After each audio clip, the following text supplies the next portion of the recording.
Hello and welcome back to NPCs. Is this Wildemount or what?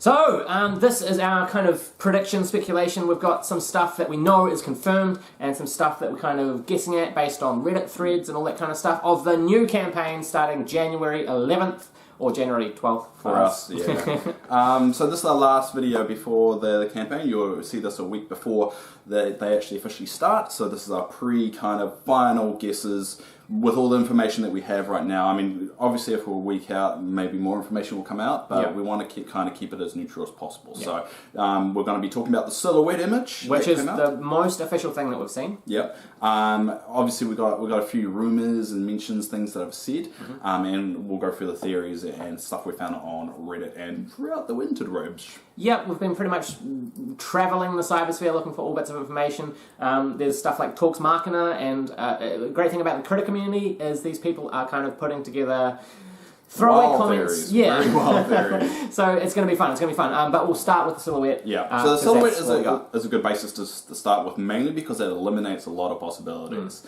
such as races, such as classes, such as gender orientation, maybe. Possibly. So as you see, boom, we'll pop up the image of what we're going to be talking about. Cool. Obviously, you can find a bigger image on the internet. Yeah. That's where the show is. And there was some stuff on Reddit where someone said, the little dude who's about here, they kind of had some theories, and one person noticed that the hands are actually quite claw-like when they zoomed in on the image. But we'll go through one by one. Yeah, so as we go by one, we'll cut just the one we're talking about. I'm editing this, so he's just going to be constantly being like, and now we'll edit a picture of a dancing banana. So we'll go for one by one. Obviously, these are all guesses, nothing's confirmed, and this is just a best guess based on what we've seen. So the first one is obviously a tiefling. Yes. You can tell by the horns. The horns, and not a dragonborn because the tail is too slender and too devil-like. I mean, dragonborns, do they have... They've got muscular, like, dragon tails. Or horns, I mean. Oh, horns. Yeah, they can do. Like, do curly ones? Like ones especially because it's that kind of ram curl thing. Yeah. Ram being the symbol of Satan, hell, tiefling. Pretty sure it's a tiefling. And you got the spiky tail. So, yes. Yeah. So this is going to be a tiefling. Yes. Fairly confident to say that. I'd say 95% sure. Now, the gender. Right, so... No, we're assuming... that they're going to play because they have to be playing these characters for years, and typically they like to go with ones they kind of resonate with, so they have some kind of connection to, and that's not saying that they won't resonate with someone that was like non-binary or someone that was opposite sex. Right. We're just going based off what they picked last time to have some kind of connection there. Yeah, and I've played male characters and female characters and such, and it is more difficult playing, something that you're not as familiar with. People in our games have played non-binary characters as well. Yeah. We had Shiva. And Shiva. Yeah. I miss Shiva. And we play. There was people playing opposite sexes and stuff. It's just one of those things. But standard. We're trying to kind of ground it in the fact that they're going to be playing these characters for years. So they have some kind of. Because they're voice actors as well, they like to have some kind of connection or some kind of like way of relating to them. Absolutely, I think the role play would be a lot stronger, if they played, what they're familiar with. But yeah, so definitely tiefling. We're fairly confident on that. Now, male or female though. Male or female is tricky. I would say just because we've got. So we've got two other clearly female-esque characters. Yeah. There, that's the one that we're going to be talking about next, and another one down the line. So I'm tempted to say male, just because that's what it looks like to me in the outline. And now the interesting thing is they're carrying a sword. So I mean, this does not completely eliminate the possibility that they're playing a magic wielder. As you know, magic wielders do have a weapon in tow. Tal'Dorei had a weapon, right? Yeah. Sam had weapons too. True. He just never really used them. But that's not to say that. Because there's a weapon, it's definitely going to be a melee class. I just personally think the artist would represent them with what they'd be using the most. But if we grab Xanatar's guide... To be honest, like, what they think they'll use the most and what they actually do can change. That's true. So it's tiefling. Yeah. I'll go for male, but it wouldn't be surprised to be a female because there is a lot of, like, jewelry and a lot of... things around. I had a sneaky feeling just before this that it could be Laura Bailey as a bard. Yeah. Mainly because there's Xanathar's guide that has an image of a male tiefling who is a bard who uses a sword that looks very similar. Yeah, if you have Xanathar's guide, open it up and check that. I'll see we'll show you here. Oh, no, we'll pop up an image because hopefully you're able to find it. But I'd have to get the PDF for this and go through it, which is not, not kosher. No, but there it is. Yeah. We'll just hold it up. We'll be old school. Hold up. There you go. That one there. And there are bards of the College of Glamour, Swords and Whispers. Yeah. Now, another theory here that I've been reading on Reddit is that it is Taliesin playing a Pact of the Blade Warlock tiefling. I can see that. A lot of people think that Taliesin would be really, really good as a spellcaster, and there are certain people in Vox Machina who have said in interviews and stuff that they don't want to play a spellcaster this time round, or they prefer to try a melee class this time because it is very difficult keeping track of all your spells and all that kind of stuff. So there's theories that Keyleth will play a melee class because she has said that she doesn't want to play a spellcaster. Which I think is the next one we'll talk about. So you think this is Taliesin? I think, personally, Taliesin. I think this is Liam playing a tiefling because I think Liam has an affinity with tieflings. I think he'd play it. The only thing is, he's got a sword, and I would have thought that Liam would go with a spellcaster. But I do think if any of them were to say tiefling, I would assume it would be Liam. I would go for... it's a hard one. It's a tricky. It's a very tricky one. I'm going to say Sam. Okay. I know it's a little bit... I say Sam Bard. Okay. I know that he played a bard before. I think he just has too much fun being a bard, and I don't think they want to take that singing away from him because singing was a huge part of what character was role playing. Keep in mind that it has been said that Liam is picking Sam's class and race again. But Liam loves Sam. Yeah, it's true. It's true. It's very possible that they could play the same class. There's certainly no rules against that, so it very well could happen. The prevailing theory that I've seen though online is that it's Taliesin playing a Pact of the Blade Warlock. Essentially I'll be sold on the Taliesin one. I'm kind of just trying to be devil's advocate and picking No, absolutely. So we're here for discussion. Yeah, okay, so we'll say Taliesin Warlock. We'll say that's a fairly good... That's what we'll go with, yes. Yeah. Next one along. Now, obviously this person is doing this without really carrying a weapon, so we're looking at a monk? Monk, exactly. So the classes that we didn't have that were melee, that are very common in the first campaign with Vox Machina, were fighter and monk. Now there's been speculation again that Keyleth wants to play a melee class, and the prevailing theory that I could find online is that this is Keyleth playing a monk. I completely, 100% agree. Yes! Because it makes sense. Yeah. But that's probably why they did it. It's like, oh, people are going to think this way, but really it's the other way. Yeah. But it's hard to argue against it. Obviously, it's a female, so you'd think if it was going to be anyone else, I would probably say no, because the other two females played like a melee kind of class, a ranger. But that's not to say they have to play something different. They might have really enjoyed it. Exactly. It actually looks more to me. I reckon we'll lock in Keyleth. Let's lock in Keyleth as a monk. Yep. Because, like Keyleth has said on a couple of interviews, she doesn't want to play somewhere where she's got to keep track of a whole lot of spells. And monk would be great because, it's very melee. In fact, that could be the tank of the new party. And obviously, the race. I'm thinking... Looks human to me. Looks human. You have to look at the height too. Yeah. So elves are typically taller than humans. Yeah. Unfortunately, we don't have the ears. If we had the ears, it would be easier. Yeah. So, and I don't think there's any other humans on the party. Right.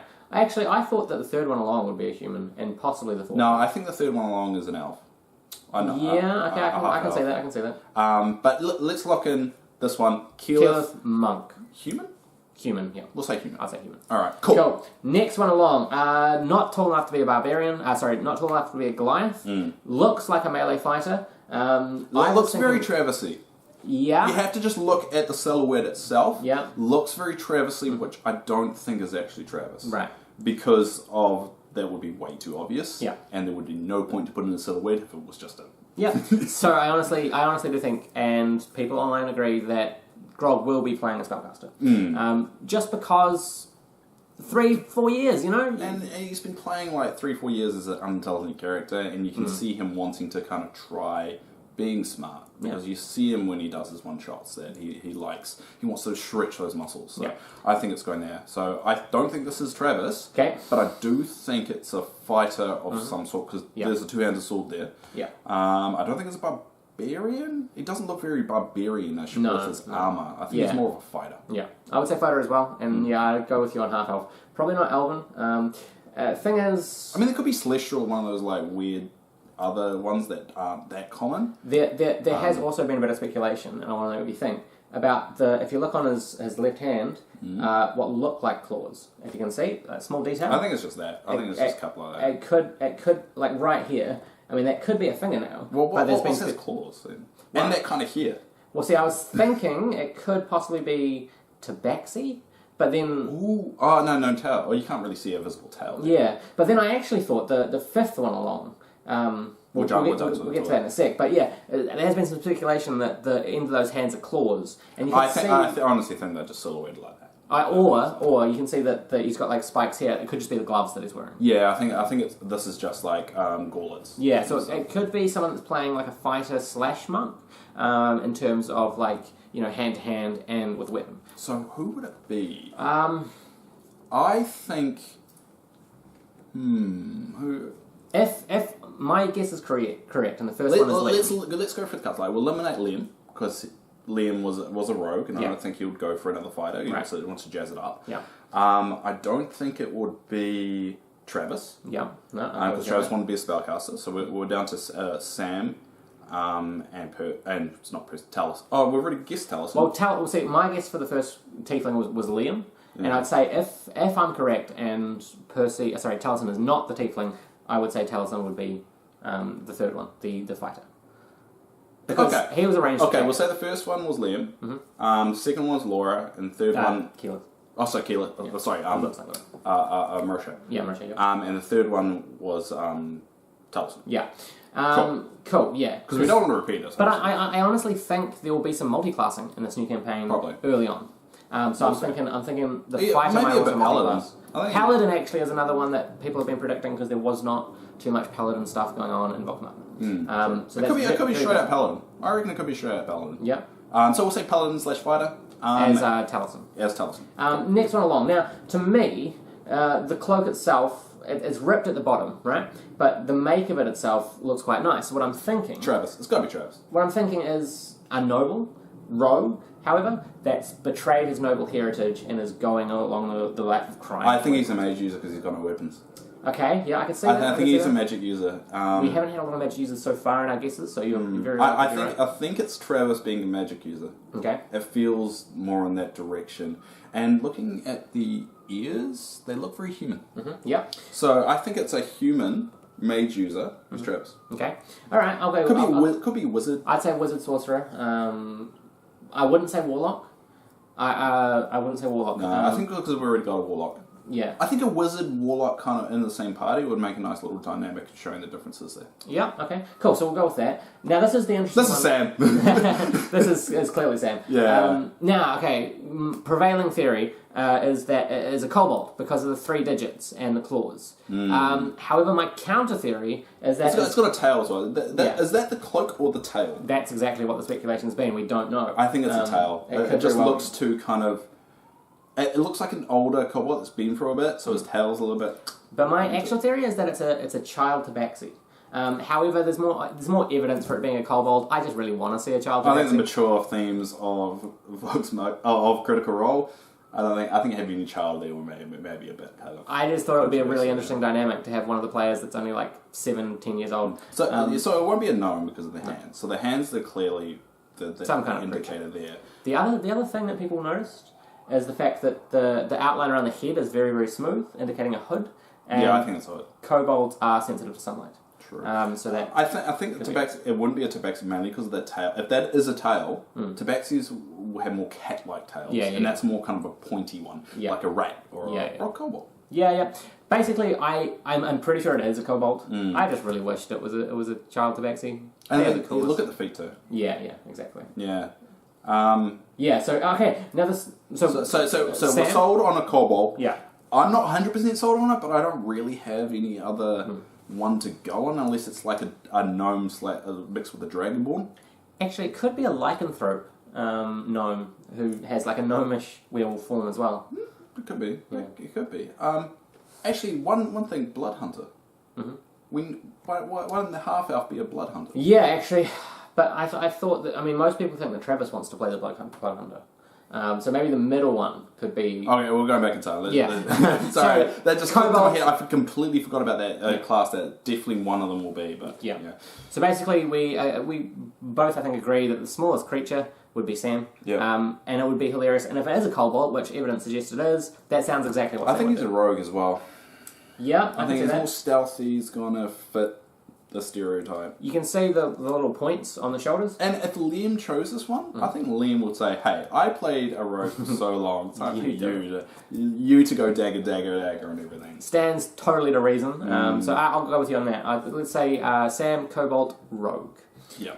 Next one along. Now I had a theory about this. So female. Yep. Looks like it. Mainly borrowed from the petite look. Yep, and the kind of slender hands. No offense to any males that do have a petite look. It's just we're looking at the silhouette. Don't mean to offend anyone. Just so we're clear, we're talking about gender in this instance because we want to try and figure out which player it is. Yeah. We have no biases towards gender, transbinding, anything like that. Yeah. I'm still trying to work out what Ollie is. You'll never know. Don't know. Next one along. Now, correct me if I'm wrong, but you can see that pigeon toe. Okay. My sister's got pigeon toe. Sure. You know what pigeon toe is? It's when your feet go like that instead of that. Oh, right, yeah. So their feet are kind of inward. Shannon Doherty is the same thing if you watch Charmed closely. Anyway, this character here you can see... Never watched Charmed that closely to see their feet and which way they're positioned. I've never watched Charmed when my sister was I've got all the episodes on my computer. You've got them on DVD, I've seen them. Yeah, DVD, right, I didn't download them. Anyway, so this next one now, correct me if I'm wrong, you can see the circular kind of thing on the sides. Yeah. I'm thinking... But it could be braided here. It could be. But I think it's a tiefling. That's exactly what I think. I think it's another tiefling. Because you can see the point on this one side, and I think it's that because if we assume the first one was a male tiefling, we assume that the look would be different for a female tiefling, because we've seen Zara. Was it Zara? Yeah. She had very kind of... Her official art had very kind of inward ones instead of outward ones. The only thing is there's no tail, but hey, that's not saying that, maybe it would be too obvious if they showed us another silhouette with a tail. Or it could be a tiefling that's lost the tail. Yeah. Because of past... I remember there was... I don't know, I think it was Dragonborn that lost the tail. But they could easily lose it over time. It could be cut off because they try to blend in with a human society. Because tieflings, remember, in this world, and world meaning Exandria, and Tal'Dorei specifically, they were very shamed, very kind of looked down upon. Yeah. So in this world, in this Wildemount, they are more around, but they'll still get that prestidigitation. Yes. So they'll still be looked down upon. So that could be just someone that a tiefling that's lost a tail, which is a nice story element. Yeah, and in fact, the classical thing for... Back to the word classical. For a tiefling, there is always prejudice, almost always, in most of the world. So there is quite almost a trope of tieflings trying to hide their demonicness. So that could very well be. So this could be Laura or Ashley. Who do you think? I would say Ashley, just because playing a cleric and such a holy character, playing a tiefling would be really fun. So let's go shipping. Alright, so we'll say tiefling on tiefling. So who did we say the first tiefling was? My personal guess is Liam. Playing Pact of the Blade Warlock. And we think this one is Laura. So they could be twins. Twinsies again! Which would be amazing. Yeah! Let's hope that's what it is. It could be twinsies, because I think that dynamic, they're still born on the same day in real life. It's not going to go away. I think they want to hold that kind of special connection, and I don't think that's quite easy to break when you get into a new campaign. Of all of a sudden we're not twinsies, we don't have that dynamic anymore. It was actually one of the first things that I thought when I had the theory about those being horns. They're twinsies, or they could be setting up for some romantic. Yep. Which would be weird. Or even they could just have a shared backstory. They both came from the same world. Maybe they both escaped from the Nine Hells. Same family, clan. What's a tiefling kind of group? Is it clan or is it? This group, let's just say town. I say clan. Yeah. Like that. Okay, so that's our prediction for that one. So Laura, tiefling, but what class? It's quite hard to tell with no weapons, nothing to really indicate. So if it's Laura, I like to think. Look at the feet; they're very petite. Yeah. Which wouldn't make them very agile as a fighter. Yeah. And so I'm thinking that's a deliberate thing, just to kind of show some indication, because there's not a lot of other features to go on. Yeah. So I think it will probably be some kind of caster Mainly because she also was melee in the old campaign. Yeah. We can't go wizard in that because we've already got a wizard and warlock. I mean, it could still be it could be a druidess. I was going to say maybe a multi-class of druid and sorcerer. It could be druid. Yeah. Laura playing a druid, I think that would make sense in the fact that it's very different from ranger. Not only is it no longer Well, it's still got the animal aspect. Yeah, exactly. And yeah, there was actually considerations of her becoming a warlock with a familiar because she loved having trinket so much. There's a theory that she was going to do that again. Oh, she is a warlock. The other ones won't be. Yeah. Warlock. Okay, so let's say Laura or priest or priest. Could be a tiefling looking into the holy light, which would be a nice little dynamic. We'll see. Okay. Yeah, let's say tieflings, I guess. From the silhouette. Laura. Laura as Liam's twin, if we're right about the first one, and some kind of multi-class, possibly caster of some kind. I'm going to say druid and sorcerer. I'm going to go for a priest. Okay, and a priest. Because we need a healer in the team. We ain't going. Oh yeah, true. You always need a healer. Absolutely always. Or it could be a druid. I think it's more leaning towards a priest based on that look. We're only going the look, so who knows? And stray comments that we've heard. Yeah. So this is the interesting thing because I actually think the last one could be the healer, and I have a reason for this. Well, the other one has to be Ashley, because it's the only one we've got left. Yeah. And I like to think it's a female as well, looking at some of the features, such as the legs, they're a lot skinnier, the arms, this consistent, the thinness, the ragged, so it's a traveller, so that would explain why she won't be around a lot, because she'll be travelling a lot, and she's got a very roby, very nomad look. Which I think will kind of fit, and the hair looks a bit curly. So I would say so the short one, who we assume is Sam, very possibly rogue, very very possibly. I would say if I had to guess this person's class, I would say rogue as well, just because they look like a worn traveller. But the interesting thing is, and again, this is just speculation, on the left you've got this little point, and to me that looks like a wing.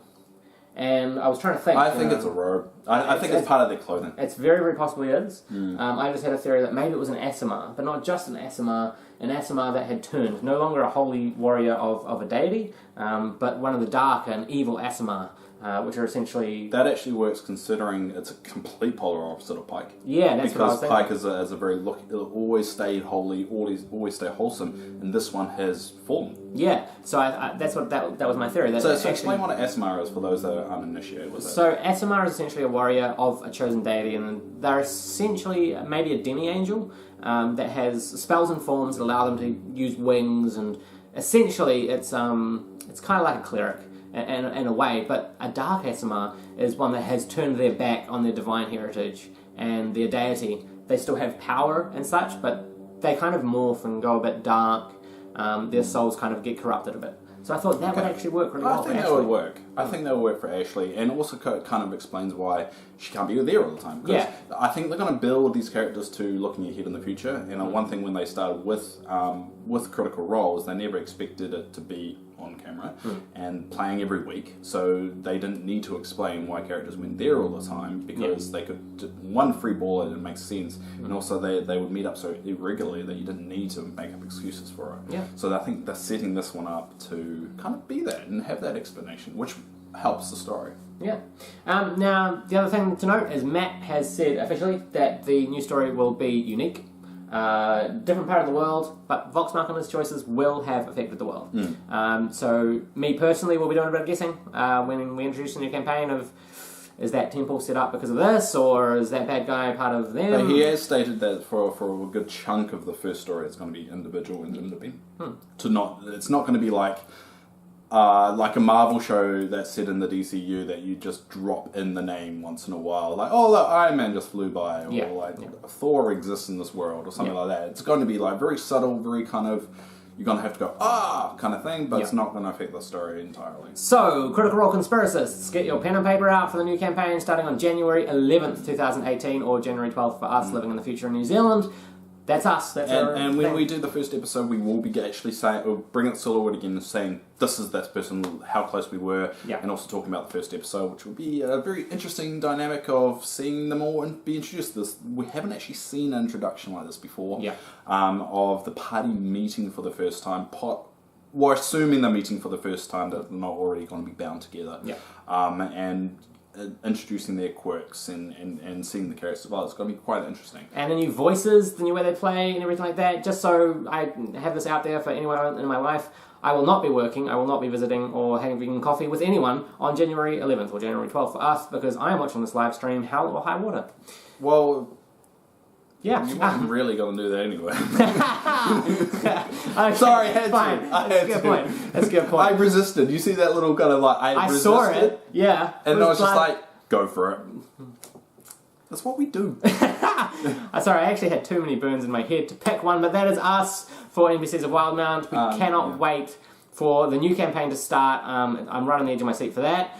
Keep an eye on the channel because our live streams start up again in January, where I DM some games and he plays, and it's all fun. And make sure you leave your comments down below about what you think the prediction is, and then that way it'll be timestamped, so you can't go, oh, I knew that the whole time. Because we'll be like, we got a comment that says and proves you otherwise. And there's a date on it. Otherwise, and we can tell if it's been edited too. Otherwise, you guys will have like mad cred if you're like, yeah, we got that right. And I hope we get at least one of them right. But going on past history of us being right, it's probably you being right. Yeah, you being. That's what I said. You being right.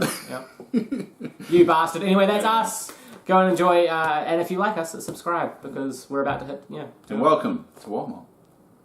I like that was good. That little bit at the end. No. Did you just improv that? That was good. I know, I improv everything I do in life. That was smooth. Yeah, you're the improv master too, and I improv more than you, so I'm just... I'm going to turn the camera off before I beat you. Come on, really?